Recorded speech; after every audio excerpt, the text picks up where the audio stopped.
Welcome to the GMC March membership meeting. We have quite a few guests joining us today.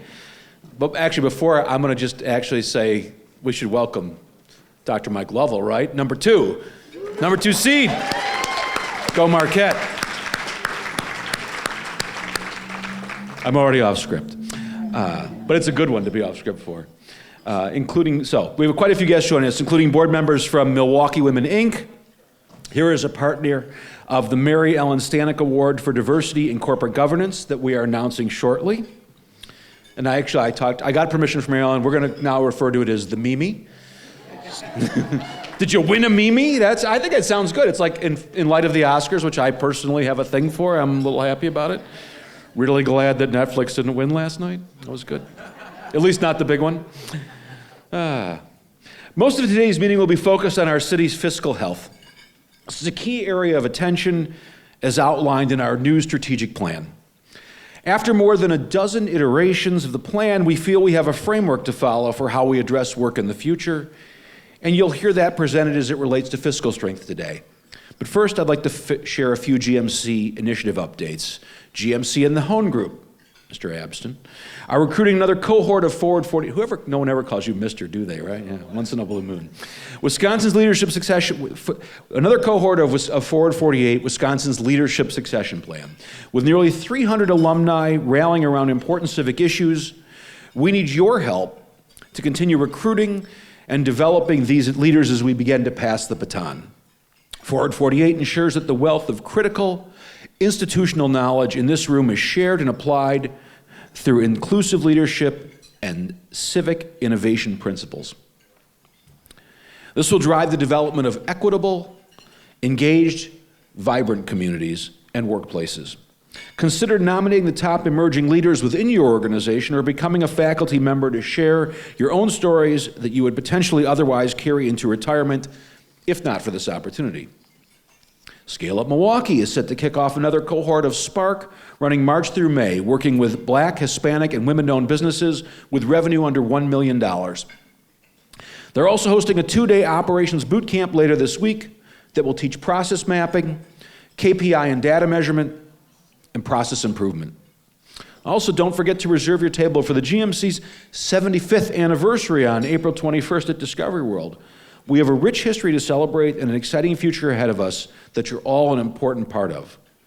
We've nearly 25 tables reserved so far. They're selling like hotcakes. And we expect to welcome more than 300 people. We're finalizing a brief but inspiring program and appreciate all the support we've received from the membership. You only turn 75 once, so please join us. Lastly, I'd like to introduce Langston Verdon, the newest member of the GMC staff. Langston.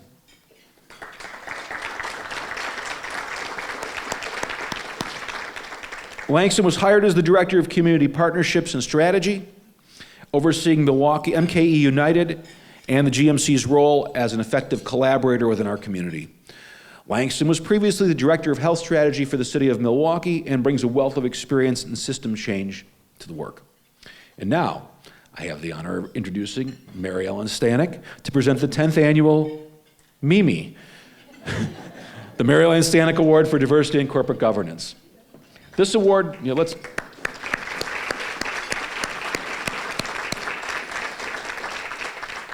This award honors those who are committed to diversity as a key to building strong corporations, in her namesake, to honor her tireless, and that is an accurate word, tireless commitment to diversity, equity, and inclusion. Recently named chairwoman of the Milwaukee World Festival Board, please welcome the one and only Mary Ellen Stanek.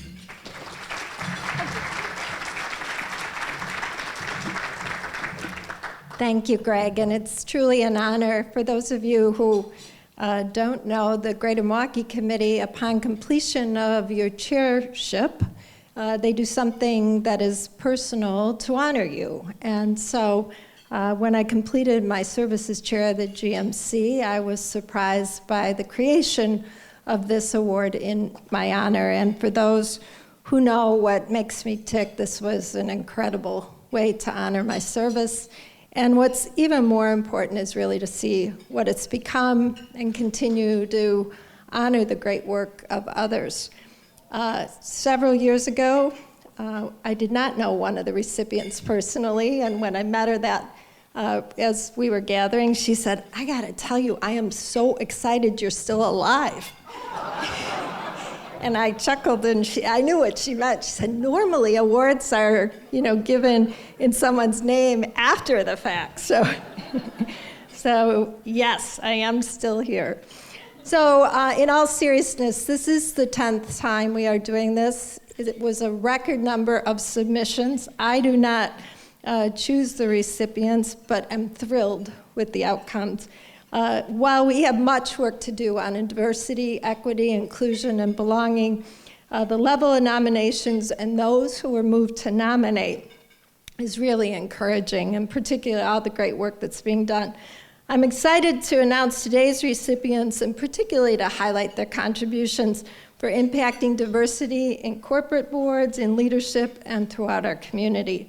Our first recipient is Dr. Joan Prince, CEO of Executive Strategies, Vice Chancellor Emerita of UWM, and founding member of Milwaukee Women, Inc. Joan is described as the consummate leader, and most of the room, in fact, probably all of the room, has been touched in one way, directly or indirectly, by Joan's leadership. She knows firsthand what it feels like to be the only female or the only person of color in a boardroom, and that has fueled her passion in every circle she is in to advancing diversity and inclusion. On campus, she created the university's first curriculum for anti-bias training and formed programs to advance historically underrepresented and first-generation students in the community. She has mentored countless women, participates in numerous boards, intentionally connects women to each other and opportunities, and has truly spent a lifetime educating herself and others in the importance of diversity and equity's role in success in the corporate world. Joan's commitments are rooted locally, but really also span nationally, as she advances gender and racial diversity through a myriad of boards and accolades, including, and I'm just going to name a few because we've got many others who want to present today, but the United States delegation to the Commission on the Status of Women appointed by President Obama, Milwaukee Business Journal's Power Broker and Women of Influence, board member of Ascendum Education Group and the Aspen Group, and again, a founding member of Milwaukee Women, Inc. Joan's peers describe her as mentor, authentic, connector, inspirational, insightful, and compassionate. I'm very honored to repeat all of those words and to present my dear friend Joan Prince with the 10th annual Mary Ellen Stanek Award for Diversity in Corporate Governance. Congratulations, Dr. Joan Prince.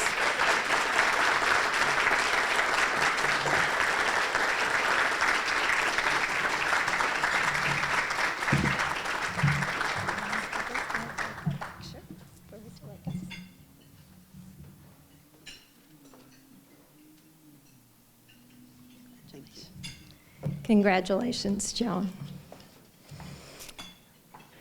Our next award recipient is Marquette University, my alma mater, and very special for me because that is how I came to Milwaukee as a freshman in 1974 and have never left and have built our lives here. A legacy institution in our community, Marquette has committed to affecting diversity at all levels, from the Board of Trustees to leadership to staff and students. The university board has taken a proactive approach to accelerating the diversity of both the Board of Trustees and Leadership Council. 8 board members are women, 9 board members are people of color, and nearly 50% of the Leadership Council are women. Today, 1 in 5 full-time faculty are individuals of color. 1/3 of assistant professors are faculty of color, and 1/3 of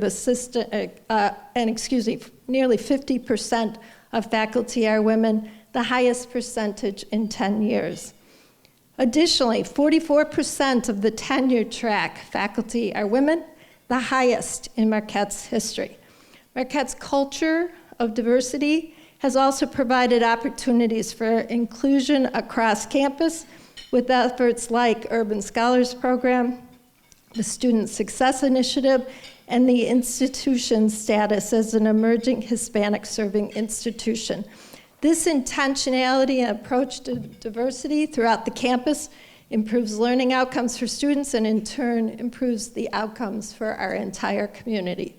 The Marquette community is charged with valuing diversity throughout campus, led by Dr. Mike Lovell, starting with the examples that have been set by leadership.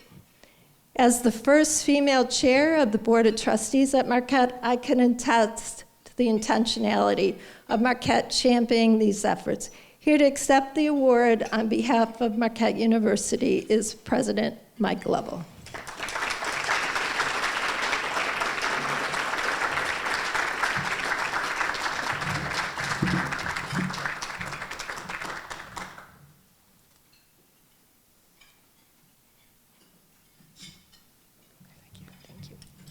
Thank you.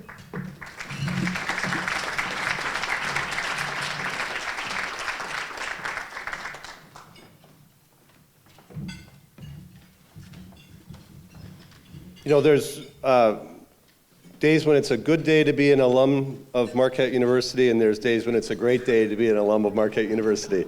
Today is a great day to be an alumnus, and I'm proud of that. I'm proud that my parents also were. My family also spent some time in the UW system too, so with 11 kids, you kind of go everywhere. But I want to congratulate Dr. Joan Prince and Marquette U, and just thank you for setting an example for all of us. I consider myself one of those people who's been mentored by Dr. Joan Prince throughout her career and mine here, and I truly appreciate that and appreciate what you do. And also, congratulations to Mary Ellen for being an inspiration to so many of us in the community and for all that you do. You know, just this past weekend, or the end of this past week, Baird yet again stood up in the community as the naming rights partner for the convention center expansion or completion, and that is just yet another, and you can give her a round of applause for that. Just an example of the types of people and the types of corporations we have that truly believe in and invest in our community, and that is something that is truly something that is special about Milwaukee. The balance of the meeting today is going to reflect or give you a chance to reflect on a deeper dive into the direction of the GMC after our strategic planning process. Now, we're still not fully completed with that, but we're several months into this, and this will give you a sense of kind of where we're going. As a reminder, we launched this effort in the fall of 2022. Our partners in this are Janine Edwards of P3 Development and Steve Zimmerman from Spectrum Nonprofit Services, both Milwaukee organizations, Milwaukee people who are deeply invested here, but who do work around the country and around the world. And they've been assisted, we have been assisted along the way by a group of about a dozen stakeholders, many of whom are GMC members, board members, a lot of whom are present today. And so this work continues to be an iterative process, and we really appreciate the work that has been done to date. Much of the planning input received during the early phase of this was around making sure from our members and from the community was centered around the focus and the impact on the most critical issues facing our community. That's led us to a narrowing of the issues that we seek to affect. Today we're going to outline how we seek to have an impact and how we can all have an impact and effect in the area of fiscal strength. As I said, the entire plan is not entirely complete yet. Our board will review it this week. We'll have some continued iteration of it, and we'll do more in the next few months, but we really believe that we've made some good strides in our direction to date. So just a little bit, and this is going to be in some ways reminder from what Steve did a month ago with us, but the guiding principles that we have outlined, we've added a little bit to this. As I said, this has been an iterative process, but there are 6 that are reflected up here, and they really come out of the depth of understanding about where the community is now and where we aspire to go.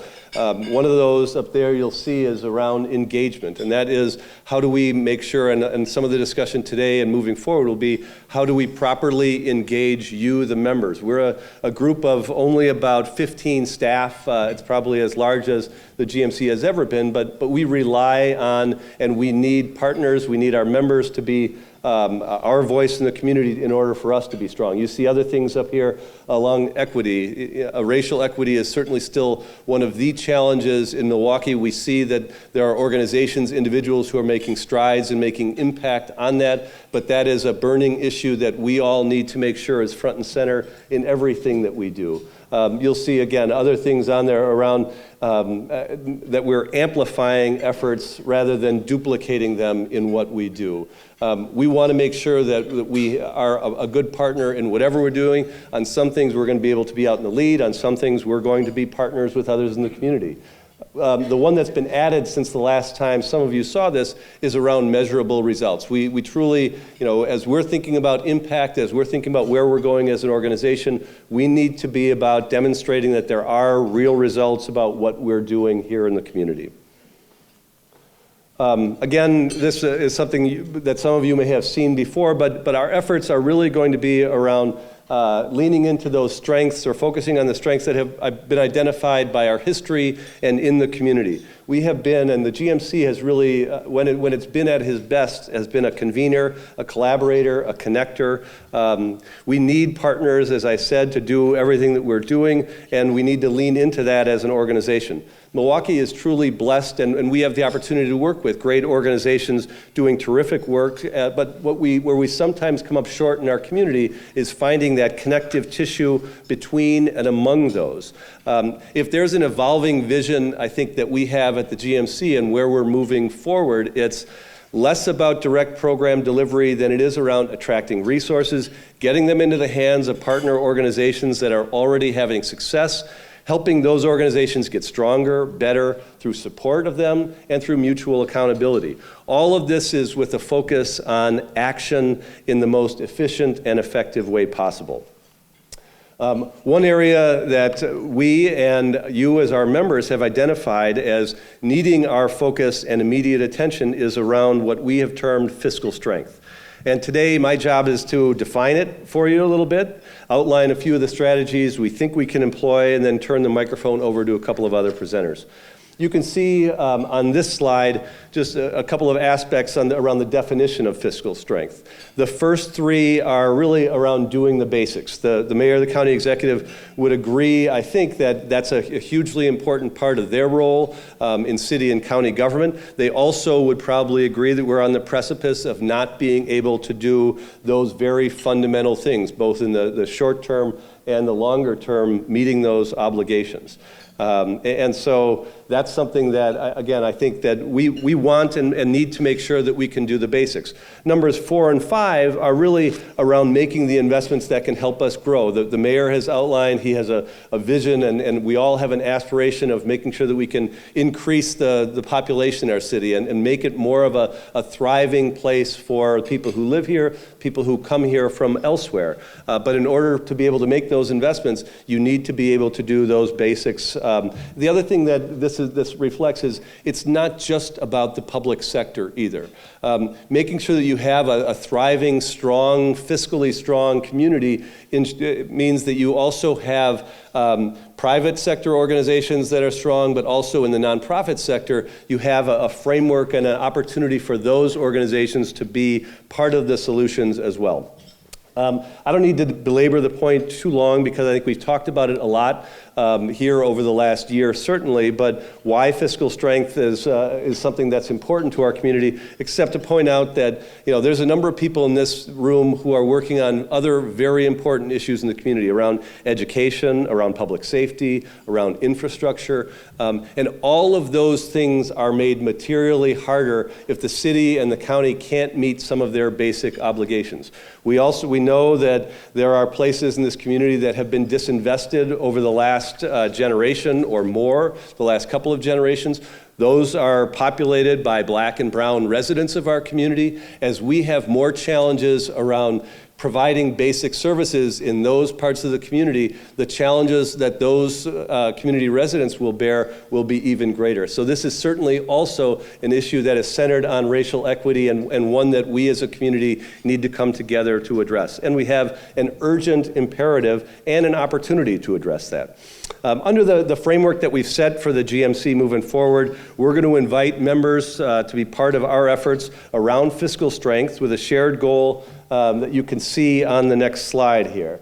The goal here, again, is outlined along with some of the metrics that we have that are associated with this as well. I did make this point already, but you, some of us were here, and we brought a handful of organizations here last summer that were recipients of significant ARPA dollars. I mentioned this is not just all about the public sector, but there are tens of millions of dollars that are coming into the City of Milwaukee and to organizations here, and that have to be spent over the next few years. Those are dollars that otherwise wouldn't be here or otherwise would be borne by the public sector. I also think it's part of our responsibility, it'll be part of the group that'll be gathered around fiscal strength, to do some work to ensure that those dollars get to where they're needed, that they go as far as they can, and that they're truly making an impact in our community. It also has the ability, those dollars have the opportunity to strengthen those organizations over the long term and make them part of the longer term efforts for us. Here, and this is, I think, the last slide that I have, you can see, on the fiscal strength slide here, on the metrics, you see some of those, and those will be influenced and informed by our partners at like the Wisconsin Policy Forum, who continues to be just a great partner and lays a pathway for what many of the rest of us can do in the community. There's also some measuring that happens with organizations like ALUM, the Hispanic Collaborative. We need to make sure that as the GMC, we are not necessarily having to try to recreate those, but we're well aware of those, and that we're working in partnership with those organizations as we measure the results that we're doing. This is the final slide here, and it just outlines some of the evolving strategies that we think we can employ to deliver real fiscal health and strength in our region. The first is to support the most efficient delivery of services possible. The two gentlemen who follow me to the podium here will talk to you about what we're doing with the City of Milwaukee on that effort, and the notion that there has to be a joint accountability in those efforts. The second is a support for the bond between local and state government. Because of the way resources are collected and allocated in the state of Wisconsin, we simply can't afford to have the type of relationship that has unfortunately cultivated and developed over the last 25 or 30 years. The third strategy here is around that ecosystem of organizations and the diverse leaders who can assist the public sector, but also make the nonprofit and public and private sectors even stronger. We do that work through Forward 48, as Greg was talking about, and other initiatives, but this is part of our continuing responsibility. Finally, strength comes from the innovations and knowing what others are doing elsewhere around the country, and so part of our shared responsibility is ensuring that we know about those things, that we undertake and explore whether those are things we can do here in the Milwaukee area and how they would work here. So this really, this issue is a jumping off point for the GMC. Later this week, we're going to ask our members to volunteer, or if you're interested in volunteering for this work, if this is an area of passion or an area of interest or an area of learning that you have. We'll help guide this moving forward, but you also will have an opportunity and a responsibility to help guide where we go from here. We'll also use a similar model in education and public safety and infrastructure. Again, as I mentioned before, on some of those issues, the GMC will be out in the lead. On some of those issues, most notably around education, there is a whole host of great organizations that are doing that work here. It'll be our job to partner with those organizations, to be there alongside them, and to ensure that we are collectively doing everything that we can. Because partnership is the way that we're going to continue to move this community forward. So you can look for that in the days to come. So one of the strategies that was outlined earlier is how can we help our public sector partners operate in the most efficient manner possible. Since January, The GMC has partnered with Ernst & Young to undertake a review of the City of Milwaukee's operations. As I said at the outset, and I think the mayor can certainly attest, we will probably be able to find, and I know we will find, savings and efficiencies, and we're identifying that now. That's not going to solve all the challenges that the city has. It won't solve the challenges that the county has. There are major revenue challenges that can only be fixed with our partnership with state government. And the mayor and the county executive will talk a little bit about that. But this effort was overdue at the city. It's something that I think we had a great opportunity to be able to do, and it has come to life because of a lot of the members of the GMC stepping up to make it happen. So really appreciate that. So today we have a couple of our partners from Ernst & Young here to provide kind of a mid-project review for you, let you know what ultimately we're going to receive from their work and partnership with us. We'll then hear from the mayor and the county executive and answer a few questions before we break. So with that, I want to introduce Adam Chepnick and Andrew Klein, who are part of the Ernst & Young team that has spent a lot of time on the ground here in Milwaukee, but almost on a daily basis over the last 6 or 7 weeks has worked with City of Milwaukee staff and leadership to truly find ways to reimagine the way the city does business. So with that, I'm going to turn it over, I think, to Adam to start with.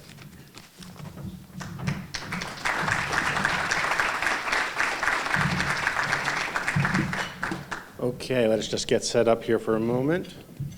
There we go.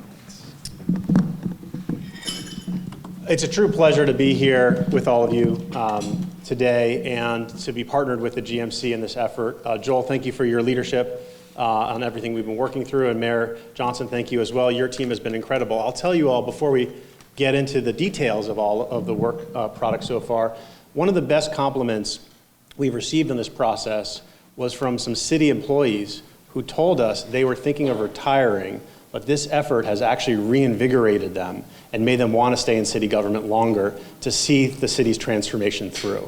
And that's the best compliment that we can receive in our work, and it's thanks to the leadership of the mayor, his senior staff, and GMC. And so thank you all for everything you're doing to advance the city's initiatives. So we know coming into this process that the city has already undertaken a number of reforms and efforts. And so our goal through this process and this review, as Joel mentioned, is to identify options for potential operational improvements, savings opportunities, investment opportunities, good governance opportunities, leveraging EY's experience working with cities across the country. And so we're starting from a point where we know the city's likely to experience some financial distress as all of the federal aid goes away, much like cities across the country are confronting. And we're using the past initiatives as a baseline so that we understand all of the reforms that have already taken place. When we think about value to the city and the way that we've approached our work, we've been thinking about it in a multitude of different ways, but really it's trying to get more results for the same dollars, the same results for fewer dollars, or more results for fewer dollars. And so everything we're doing is trying to prioritize the set of options and alternatives for the mayor and the Common Council to consider and contemplate. And we're doing it from a number of different lenses that Andrew will talk about in a little more detail. But importantly, I will say one of those core elements is actually equity. Trying to make sure that there's equitable investment in the city and underserved areas and in the community that needs to be prioritized in the delivery of city services. We also know that there's a number of stakeholders. You are a critical stakeholder to the city's success. And so as we identify these options and alternatives, as we work with the mayor and the city leadership on prioritizing those alternatives, we're thinking about and working with and want to hear feedback from all of the stakeholders through this process. You are, like I mentioned, an essential part of this process. We have been having a great set of conversations with an advisory committee set up by the GMC leadership team, and we'll continue to have that process of engagement going forward. I want to turn over to you, Andrew, for. Yeah, thank you, Adam. Good afternoon, everyone. Thanks for having us. Just a little bit about myself. I've been with EY for a little over 2 years after spending 26 years in the public sector. Most recently was Chief Administrative Officer for Montgomery County, Maryland, which is where I live, and spent 10 years as Budget Director for the City of Baltimore. first half of my career was in the federal government, but this is my passion. You figure, how can government deliver services better and provide more value to residents? And so this project has been phenomenal, and Mayor Johnson and his team have really embraced it. As Adam said, I have found that his entire cabinet is committed to continuous improvement. There are a lot of steps they've already taken, and they have really embraced the ideas and the conversations that we've had to try to find additional ways to do that going forward. So our project is really broken into 3 work streams. One is financial planning. So this is looking at revenue opportunities, taxes, user fees. The city is very restricted by the state in its ability to raise local revenue. And as a result, it has increased fees in a lot of places. And we know going forward, given the potential $150 million budget shortfall that the city's facing, the solution is going to have to be a combination of state and local revenue, as well as service efficiency and other strategies. So here we're looking at revenue. We're also looking at ways that the city can leverage its assets, and we're looking at some of those fixed costs like pension, retiree health benefits, active employee health benefits, looking at ways that perhaps those could be structured to provide a dignified retirement, a benefit that makes the city competitive, but at lower cost to the city as well as to employees in a lot of cases. The second here is service optimization, and I would say that's the real heart of this project, looking for ways that the city can operate more efficiently. And early on in this process, we surveyed the 50 highest cost services that the city provides, trying to identify which ones seem to offer the best potential for cost savings, and that is our focus. Of course, we're mindful of performance impact. We want to make sure that the city can continue to provide appropriate service levels, but the goal here is to help tackle this looming deficit. So we have to look for opportunities for cost savings, and so we are looking at services across 10 departments. Some of them are listed here. And then the third work stream, we call innovation infrastructure. We don't want to just leave a report, go away. We'd like to leave behind some new practices and initiatives that the city can use to promote innovation and continuous improvement. So the city's put together an innovation team, 20 people from across departments. We've been working with them. We started with a list of 10 best practices, best management practices that have been working in other local governments around the country. We've down selected to 4. I'm going to talk a little bit more about these later, but they're employee-driven innovation, city analytics unit, performance stat, and outcome budgeting. So we're excited about that aspect as well. Next slide, I got it.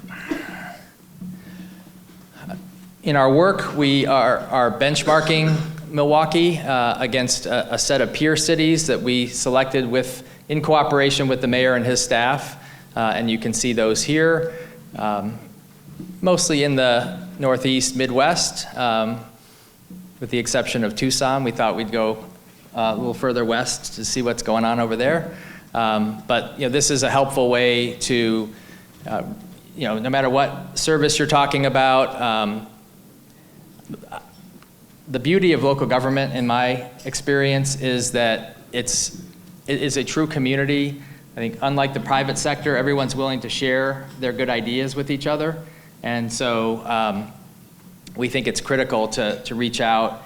There are a lot of things that other cities can learn from Milwaukee. There are a lot of things Milwaukee can learn from other cities, and we want to promote that in this project.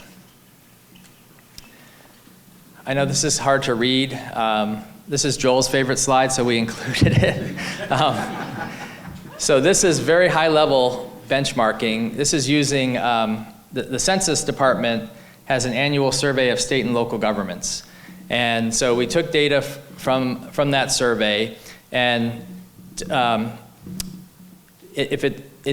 what we're looking at here is a comparison of Milwaukee to an average of several peer cities on employment and expenditures across several service areas, and looking at it on a per capita basis. So if it's yellow, it means that Milwaukee is below average in terms of the number of people it's employing and money it's spending on that service. If it's blue, kind of looks green from here, but that color is higher than average. And I do want to caution you, I know this from experience, there's no such thing as an apples to apples comparison of one city to another. You take any one of these service areas, each city is going to have a different scope of services. In some cases, I mean, a good example here is recreation and parks. That is mainly provided here by the county. So you'll see the city looks like it's spending almost nothing on that service, and same is true across across other governments. Some of these are metro governments where it's city county together, and so anyway, I will say my takeaway here is just as a starting point, it appears that in general Milwaukee is not an outlier in terms of spending more on these services. And now again, that could mean that it's not providing the same level of service, but I think it's in part due to the fact that it is operating more efficiently compared to these peer cities. And we are validating that in our work. Oops. Try now. Okay. No? Since you're stuck in the slide, how do you make the comment you just made when you're not accounting for the city-county government in the second half here versus the other cities? Well, I mean, service by service, that could definitely be a differentiator. But when you see all that yellow, I mean, you're looking at police, fire, financial administration, housing, health. I know the peer cities well enough to know that which ones are the city is primary versus the county, and so again, we're trying to validate by going deeper, but I think just at first blush, it's good that a lot of the stuff is not in blue. I would look at our parks as one of our strengths. We're ranked over, per our expenditure, much less than our peer cities. I mean, how does that happen? It's because the spending is the county. So the city has relatively small recreation and parks expenditures because the county manages most of the recreation and park facilities. So in other areas, the city takes up more of the tab. Right. Yeah. Yeah, I would just add that as we're looking at all of these options, that's actually a great transition. So this will give you a slightly more detailed look at the types of all options we're looking at. We're going to go even deeper. We want to share a preview with you a number of the options we've already identified in the first few weeks. Now, this is an ongoing effort. We're still working with the GMC leadership and with the mayor and his team on identifying and, most importantly, prioritizing the options based on the amount of potential savings and the feasibility of getting those savings. But this will give you a sense of what we're looking at. And one of the ways our true north, if you will, is to use benchmarking as part of all of this. And so I think that initial slide Andrew was just describing was around employment. And my takeaway from that, which we did at the very beginning of this project, was that Milwaukee has already cut a lot. And there could be some other nuances and reasons for it. But looking at employment is not really like a primary element of savings because the city has already taken a lot of initiatives to both rationalize and strategically spend its limited resources. And so when we look at how we are focused on the effort, we have a section around fiscal reforms. And so everything from looking at the city's tax capacity looking at property taxes, other user fees that don't recover the full rate of the cost of service, and we've identified a number of those. And then real estate as well is another area. We've already identified a number of underutilized or non-utilized land and real estate holdings, as well as potential what we call restacking opportunities. So as you're in a future of work environment, like many of your companies, you have employees that are working remotely, and so you need less physical space for your employees. And so looking at opportunities to consolidate where city services are provided for the employees, and then freeing up that real estate so that those buildings that was a cost to the city and wasn't generating tax revenue can go back into the rolls. We're also looking at on the expenditure side, there's a number of alternatives around pension plan design and other alternatives that can be offered to employees. I'm going to show you a really interesting slide on OPEBs, on other post-employment benefits in a moment. And then, of course, Andrew said the core heart of that work is around the service optimization effort, looking at a number of ways to provide better city services to the residents with the same or fewer dollars. This just gives you a sense of on the fees, the benchmarking I mentioned. Just to highlight to you all, when we look at Milwaukee's recovery of fees, and fees as a percentage of the overall revenue source and the revenue base for the city, there is room to recover cost. Now we know that the city has significant constraints imposed on it by the state, which limit the ability to impose or propose new and incremental fees, but this is an area where we're doing a lot of work. Another area I mentioned briefly was on the real estate space. So, we've already identified, like I mentioned, a handful of properties that are both underutilized or that in particularly several industrial and commercial sites where when we look at the commercial and industrial real estate market in the region, we see there's a lot of strength and opportunity there, and there's potential opportunity for some monetization opportunities. And monetization doesn't necessarily always mean selling a building. It could be putting a solar field on or a telecommunications tower, or looking at the conduit that the city manages to generate new revenue and incremental revenue streams that the city could contemplate to support its revenue base.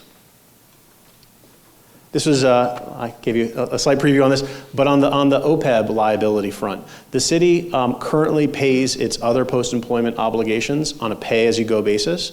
Not unusual, a number of cities across the country do it this way, but by pre-funding some of those obligations now, you reduce that liability over the long term. And so it's another form of generating savings just by restructuring the financial structure of this obligation. No change to benefits at all for city workers and city retirees, but just by managing that financial framework a little more efficiently, the city can generate some additional savings. It's another option as an example. Andrew, over to you. Okay. So I think we've generated so far well over 100 options, and now we're having to work with the city to prioritize those because we don't have the time or the capacity in this project to dive deeply into 150 options. So we're looking for options that on this matrix score well on both feasibility and impact. So are they doable politically, technically, financially? And when we talk about impact, like I said earlier, we're really focused on, are they going to contribute to helping the city tackle its looming budget deficits? And so looking in that blue section in the upper right of this matrix, that's where we're going to be focusing our energies. This is a look at what you'll see in the final report. There'll be other slides with context, but we're going to summarize every one of these options. And I want to stress really hard, these are options. They're not recommendations. These are options, and with this one pager, we'll be looking at right at the top, showing how does it rank on feasibility, impact. Is this something that the city can do on its own, or does it need the state to provide the authorization or support. What's the timeline? The city asked us to help identify quick wins in addition to longer-term strategies, and so we're doing that. There'll be a description of the option on the left, analysis of the option across 3 dimensions, fiscal, performance, and equity there in the middle, and then implementation considerations on the right-hand side, just getting into more detail about some of the potential challenges or barriers and our suggestions on how to overcome those. And you're not going to find too many things in this report that are easy to do, because if they were easy, they probably would have already been done. And then along the bottom, as best we can, or in as many cases as possible, we're going to try to provide a projection of savings or revenue over a 10-year period.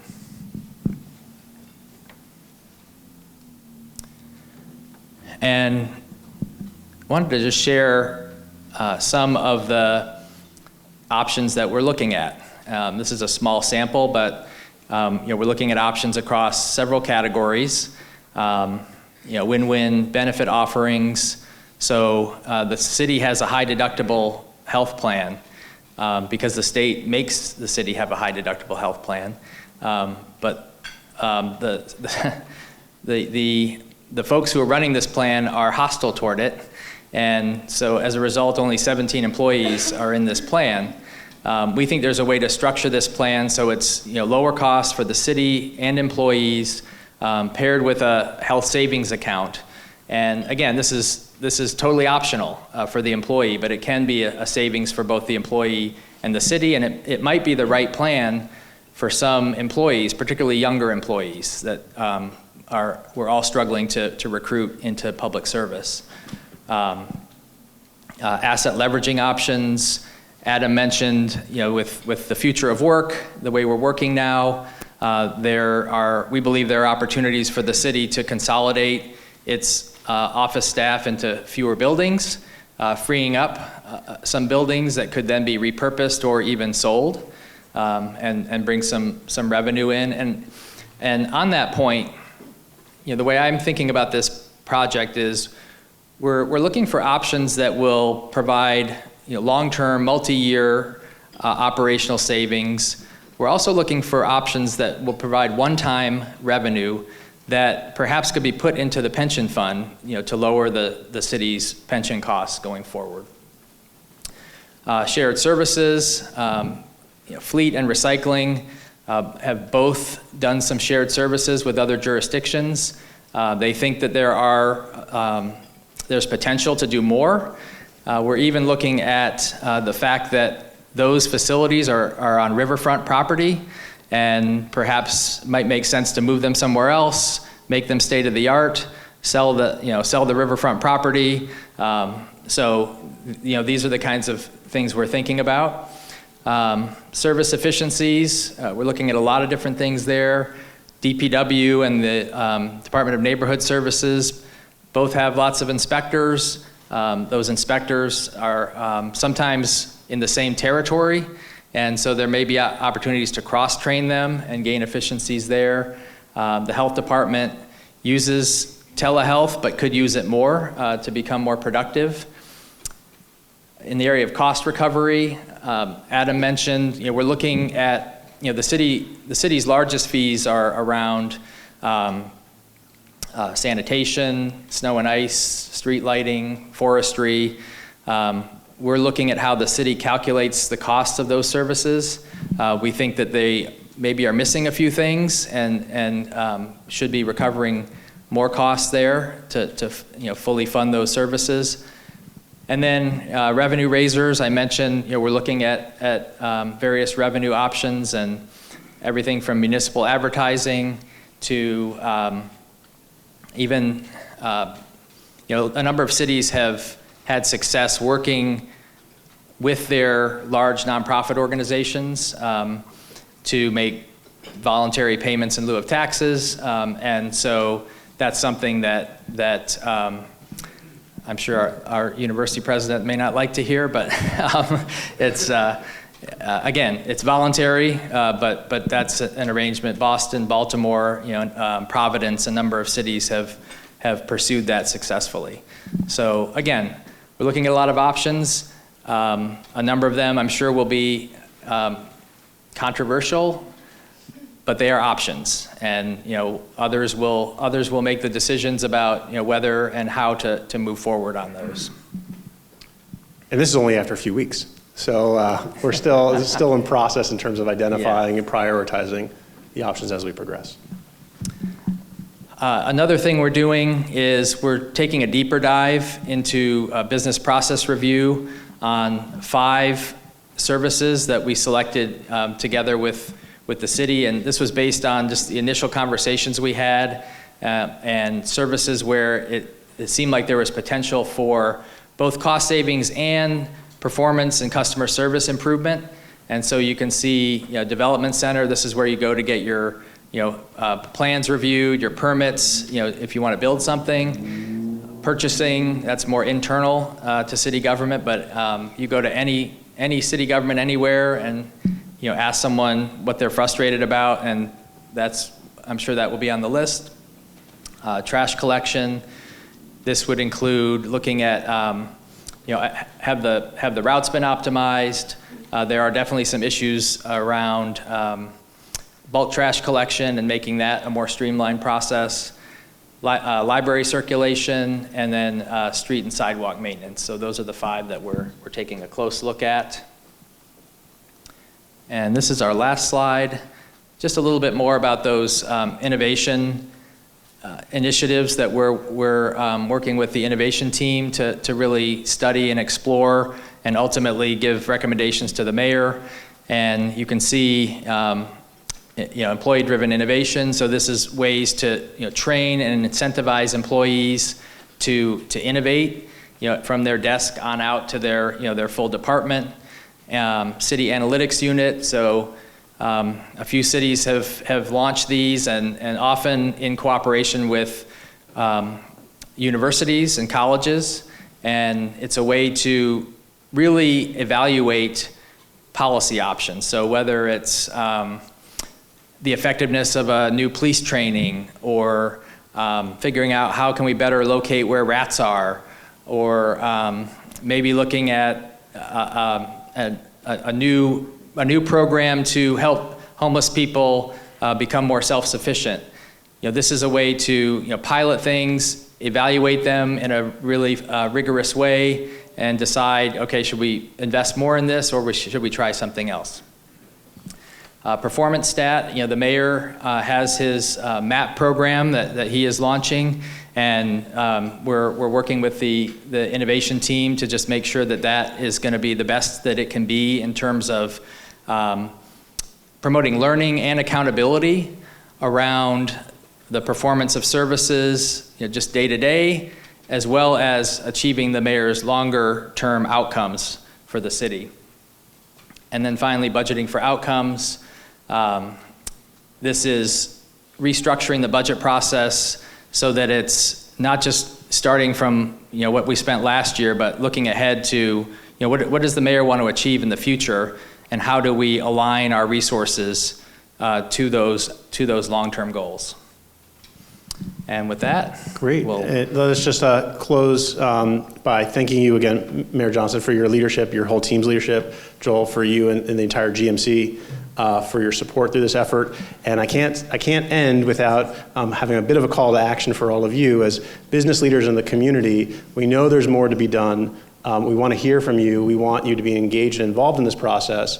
And most importantly, to see these reforms initiated and implemented. That's the most important thing, is that these changes actually come to life. And so we hope that gave you some insight into the process as we work through it. We're continuing. We're here on the ground all week. We have dozens of meetings set up already. And so it's great to be a part of this journey with you all, and hope that it gave you some insight. I don't know if, Mayor, if we're turning over to you or to Joel, back over to you. Mayor.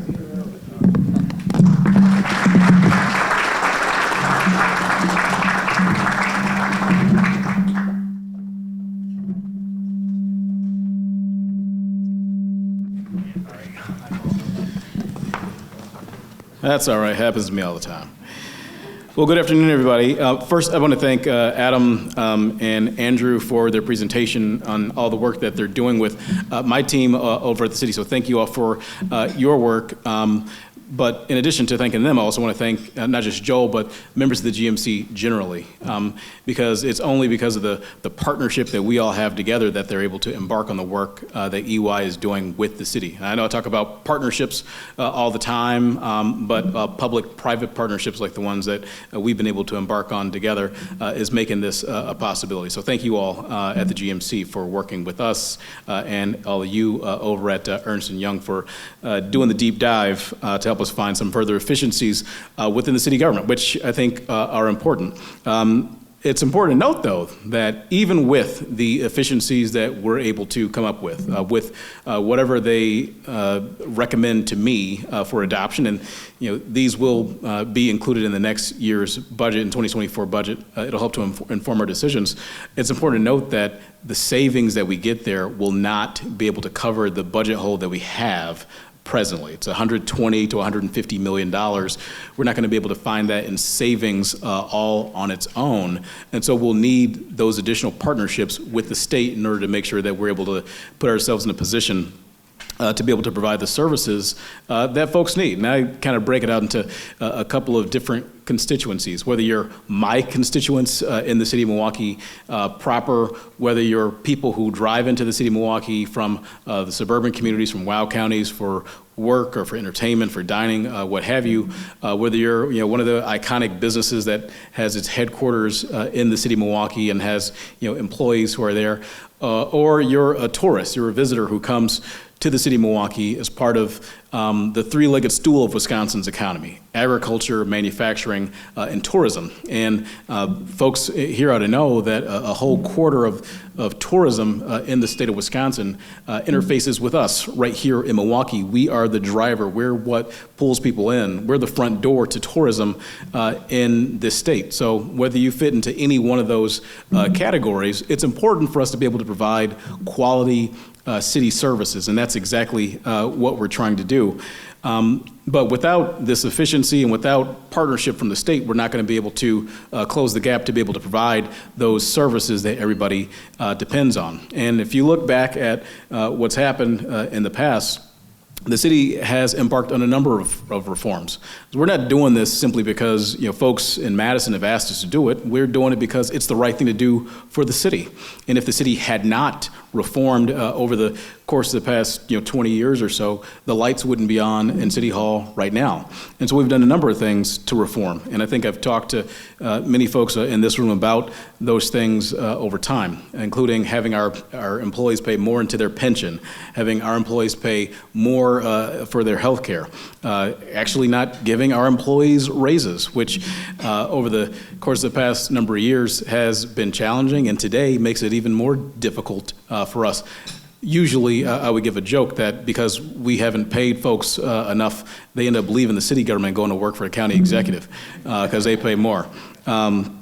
We've made the workplace safer so that workers' compensation claims are cut down on our employees. We've engaged with the private sector as well. It's been snowing as of late, and so when you go into cul-de-sacs and things like that, we work with the private sector and private plows to go in and clear some of those areas that our plow truck drivers can't get to. We also have worked with the private sector in terms of sanitation as well. So if there's an apartment building in Milwaukee that's more than 4 units, it's not City of Milwaukee Department of Public Works Sanitation that's going to collect that rubbish. It's actually private sector garbage collectors, sanitation workers who are going to collect that trash. So we've been reforming for the past number of years, and again, we've had to do that in order to keep the lights on at City Hall. And I am open to continued reforms. I have supported in the past some of the reforms that we've just talked about. But it's important to note that even with all the changes that have happened, the problems, the financial problems still persist. And if we don't find ourselves in a position where we get more revenue and the partnership that we seek doesn't come to fruition, we'll see less services delivered because we'll have less staff to do it. Over the course of the past 2 decades or so, the City of Milwaukee has shed over 1,000 full-time employee equivalents. Right? And over the course of the past decade, we've tried to leave the police and fire, public safety generally out of this equation, but we really had no other place to go because we've cut so much in so many other places. You folks who are in business know this full well, that when your revenues are flat but your costs continue to rise, you need to find other places to cut. And that's exactly what's been happening in the City of Milwaukee. And so we've tried to hold harmless police and fire, but you've seen year over year over year fire stations, firehouses that have been cut, that have been cut, that have been cut.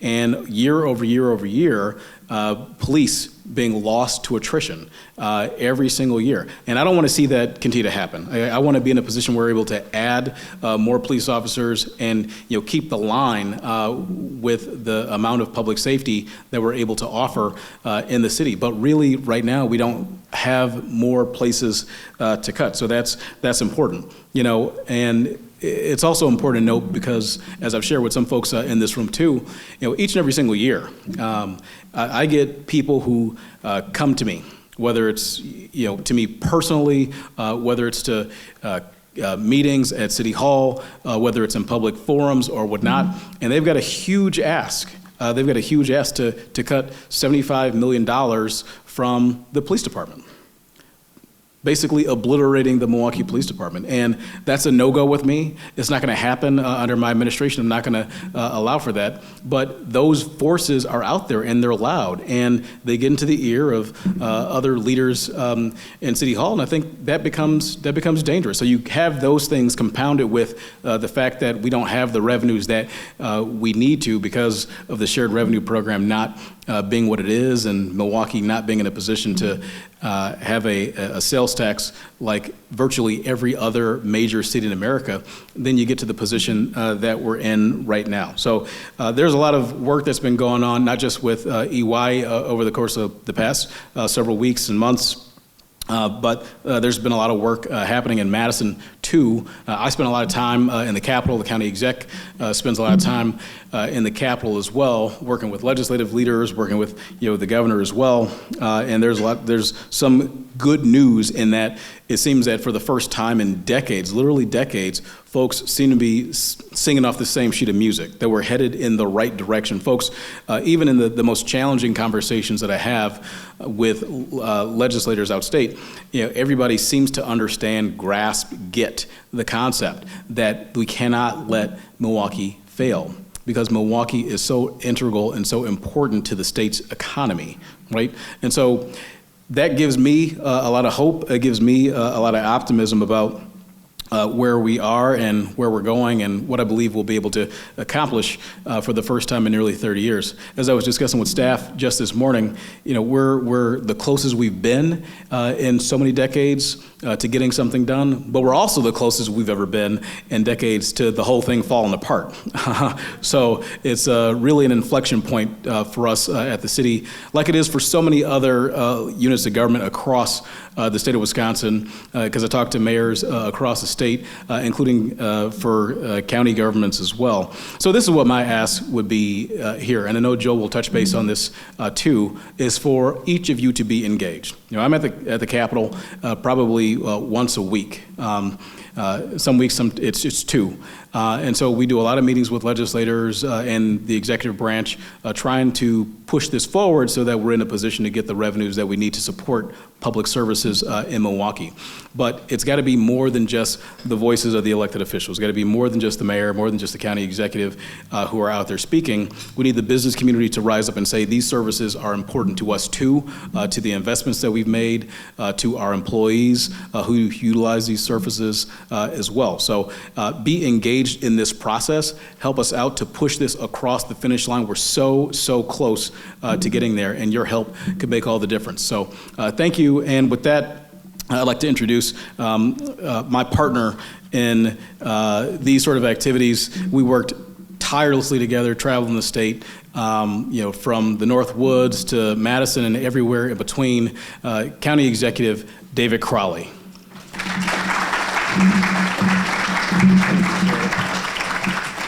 We give the mayor another round of applause. Truly appreciate him being a partner in collaboration. And like the mayor said, we go to Madison a lot. And, I spent 7 years in Madison. I thought I wouldn't have to go back. But I will tell you that it's been great going back, because after spending 7 years in Madison, this is the most productive I've probably ever been being in Madison. But just to add on, when you think about Milwaukee County, we're facing a similar fiscal cliff. Theirs is coming much head on, much quicker than ours are. But it's important to note that by 2025, Milwaukee County will have an $87 million deficit. Okay? And so by the time we get to 2027, that's when we're going to reach our fiscal cliff, meaning we will no longer have local dollars to support our local services. We will only be using our local dollars to support our state-mandated services. And when you think about public safety, we fund the public safety continuum. And so if we aren't able to adequately fund that continuum, and people may say, well, what do you mean by that continuum? When no matter what municipality you live in within Milwaukee County, when law enforcement brings that individual from a holding cell to the county jail, then they're within the county's responsibility. And so it is our sheriff's officers who are in charge of the intake, who are in charge of giving those pretrial services. And we heavily rely on making sure that we can do this, making sure this public safety continuum is there when it comes down to the safety of our community. And so just to put this in perspective, in 2023, we will be subsidizing circuit court operations, the district attorney's office, and pretrial services with local tax dollar levies at approximately $37 million.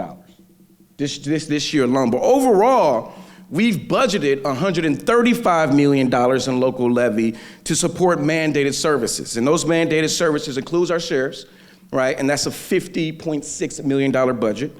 That includes our Community Reintegration Center, formerly known as the House of Correction. That's a $54.7 million operation.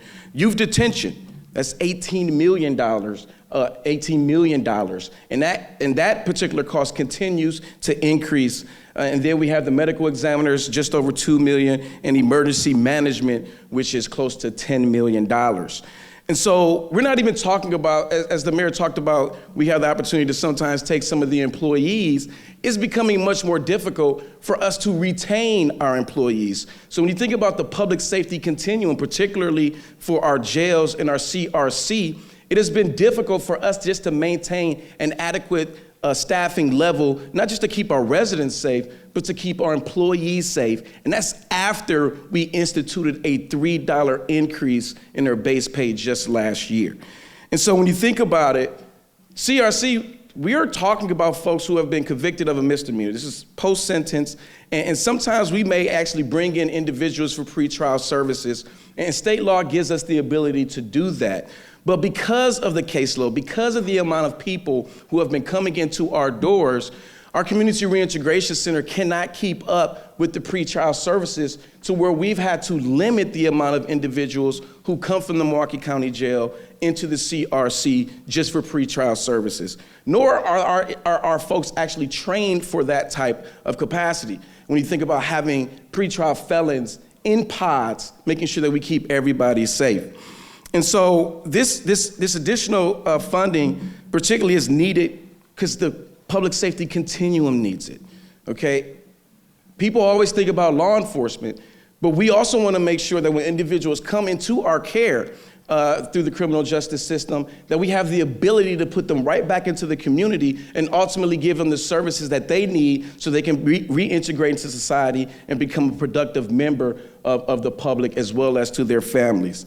And so we are going to continue to go to Madison. I'm going to Madison tomorrow, actually going to be spending the whole day there talking about this very issue. And I will say that I am optimistic. But what we need more voices. And as the mayor said, we just can't have elected officials going up there having this conversation because they may look at it. And when we talk about the divide when it comes down to Milwaukee, we are the political lightning rod, right? This is not a partisan issue. Democrats and Republicans all rail on Milwaukee. They only do it most of the time during election time, but they always rail on Milwaukee. But it's important to note, as the mayor said, is that we are part of the economic engine. And so when we have the opportunity to go to Chippewa Falls and talk to Lion and Cougar, when people say, well, what is the connection? Well, if Morrison Coors isn't in our own backyard, how does that affect the rest of the state? If Harley Davidson isn't here and they're contracting with other manufacturing plants across the rest of the state and they decide to leave, what is that ripple effect? Anytime you drop a dime in Milwaukee or in the city of Milwaukee or Milwaukee County, it creates a ripple effect across this community. And I'm excited that we are looking at a statewide package that is being talked about how we fund local municipalities. And what's significant about it there being a statewide packet is the fact that the city of Milwaukee County is included in that, because there's no way we would have been able to get this done alone by ourselves. And so we need your help, and not only just talking to legislators who represent Milwaukee County and our surrounding neighbors throughout the M7 region, we also need to make sure that we're talking to people in northern Wisconsin, in central Wisconsin, in southwestern Wisconsin, so they have a better understanding of what we're asking for. Because a lot of this is really about giving us the tools needed to be able to solve our local problems with local solutions.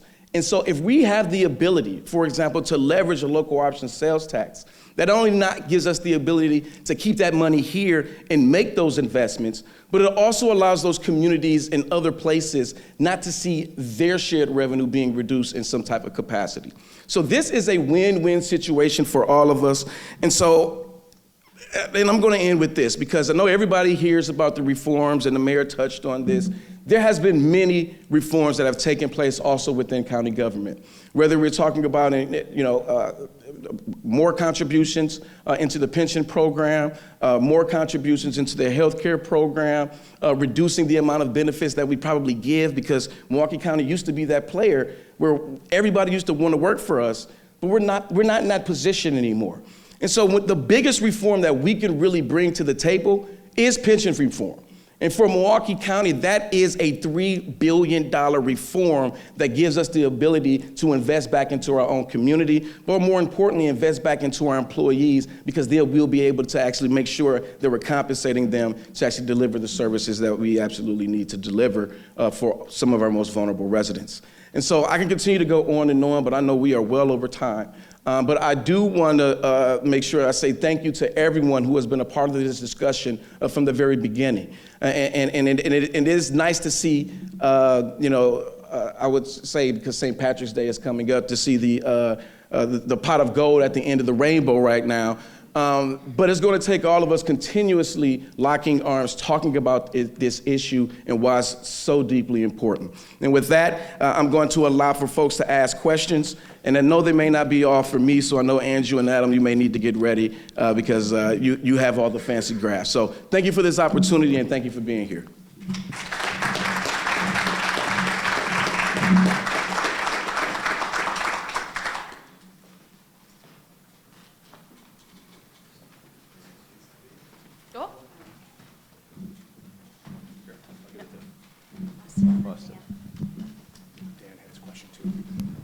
So a couple months ago, we had the police chief and their consultants in, and one of the things they raised was that we're way out of whack with our peer cities relative to the use of civilians to work in the police department as opposed to sworn officers. And I'm just curious, is that going to, we talk a lot about public safety, and is that going to show up in the recommendations? Are we going to quantify that? Are we going to have an implementation plan to make changes? Sorry. Get rid of my napkin. So when we came into the project, we knew that the matrix study was going on of the police staffing. So we're not treading over the same territory. We are looking at some service efficiencies within the police department, just like we are in a number of others, but it's actually a lighter touch with the police department because of the work that's been done by Matrix. But one thing I would say on that, the way that we're trying to move forward, and you and I have talked a little bit about this, Austin, is we'll put together a group of GMC members around the issue of public safety, and part of our responsibility, I think, is to ensure that the things that are in the matrix study are continually, that we're holding the department accountable for those things. I think that's part of our joint responsibility as an organization, and where I think we're going to try to keep pushing on the public sector to do right by the work that we're doing in creating these studies and making sure that there's the follow-through is something that's our responsibility too. So this question is for the mayor. So you have a friendly room here today, Mayor Johnson. If we filled this room with tax-paying homeowners, it may not be as friendly. And so if I was one of them and I looked at the presentation, two things would pop out to me. One was increased fees, and the other would be decreased services. And so how are you going to round that? I know that you have a goal of increasing the population in the community. How are you going to round that when you come to your homeowners, taxpayers, who are going to be upset about that? I'll stand as well. And thank you, that's a great question.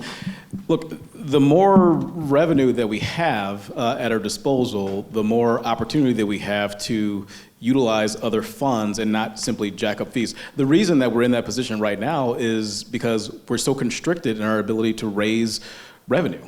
And that's not, the city's fault or my predecessor's fault or anybody. That's because of the situation that the state has put communities in across Wisconsin. I touched on it up here that Milwaukee is the only large city in America that does not have a dedicated funding source, a way to raise revenue outside of the property tax, like all my peers. When as an example, when I go to U.S. Conference of Mayors and I speak with mayors from across the country, including mayors of localities that are half the size, less than that of Milwaukee, and I say, hey, we don't have a sales tax. We can't capture, the 25% of tourists who come to the state of Wisconsin via the city of Milwaukee that spend money here and stay at our hotels and buy stuff. We can't capture that, even though they're using, our roads. They're protected by our police. If they have a medical emergency, our fire department tends to them and renders aid. We collect $0 for that. Their jaws hit the floor. They tell me that they couldn't even balance their budgets if they didn't have that tool, which we just don't have here. So if we're put in a position where we've got other opportunities to raise revenue and diversification of our money streams, then we'll be in a position where we don't have to consistently hit that. I'm not saying that would not happen. I'm not, I don't want to close the door and say that, there's no opportunity or no possibility ever for us to utilize, some of the tools that we presently have in our toolkit, but it becomes less likely so. We become less dependent on it if we have more revenue streams.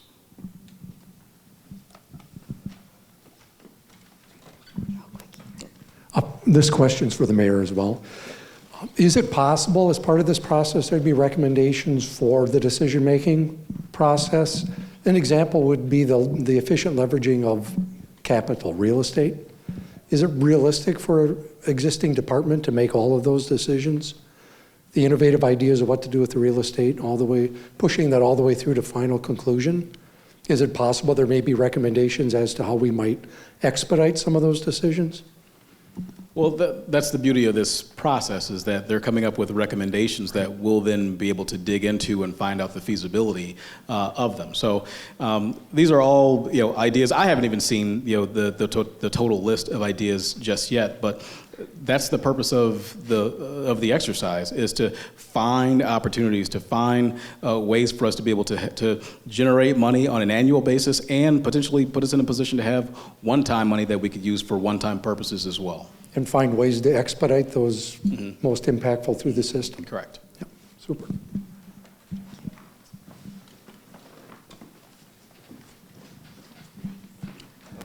This is a question for E&Y.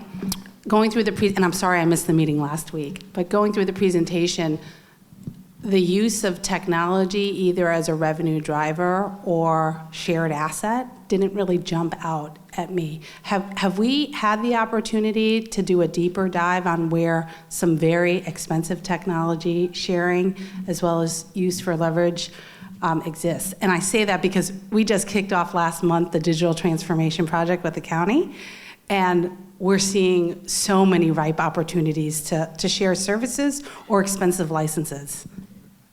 The short answer is yes, and I'll turn it over to Andrew to expand on that. But absolutely, that is definitely one of the areas. And just to the previous question, I just wanted to add one comment, which is, as part of this process in prioritizing, I can stand up too, but in prioritizing both the revenue opportunity and the feasibility, we are looking specifically at some quick wins. So things that don't require a lot of implementation support that the city could pursue to achieve some savings very, very quickly.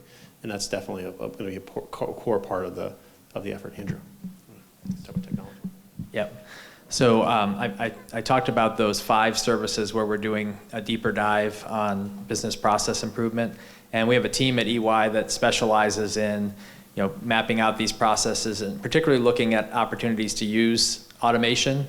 And they're very into bots and all that stuff that I don't totally understand, but they're finding a lot of opportunities where the service can be provided more productively using technology. And I think there's a great point about sharing technology. We're focused on service, shared service opportunities, and I want to explore that more. So that's great.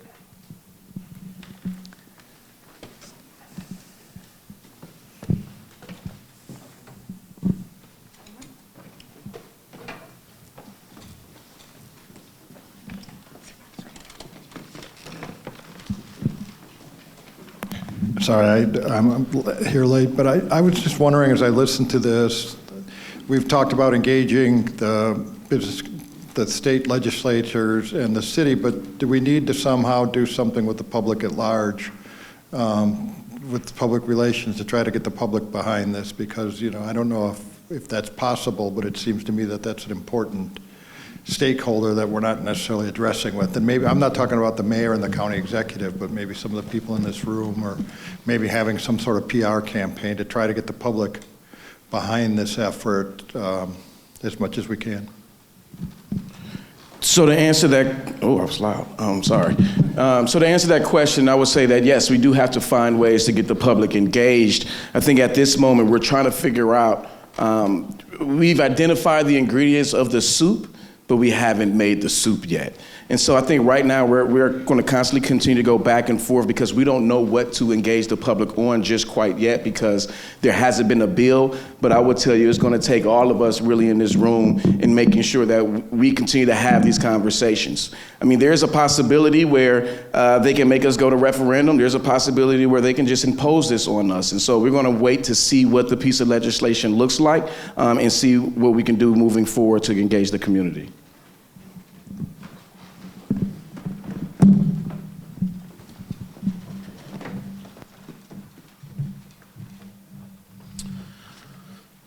Thank you all. Thank you for the questions, and thank you, Mr. Mayor and Mr. County Executive and E&Y. We appreciate it. And I want to thank everybody for attending, and congratulations to the Mary Ellen Stanek Award winners, Joan Prince and Marquette University. I can't think of a better trio sitting there, the award, the namesake and the award recipients.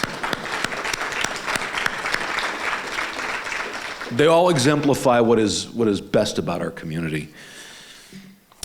We're truly at a pivotal moment for Milwaukee's future. The GMC strategy and work cannot be carried out without the engagement and input from our members, starting with what's the most urgent, and the fiscal strength of our community is the most urgent right now.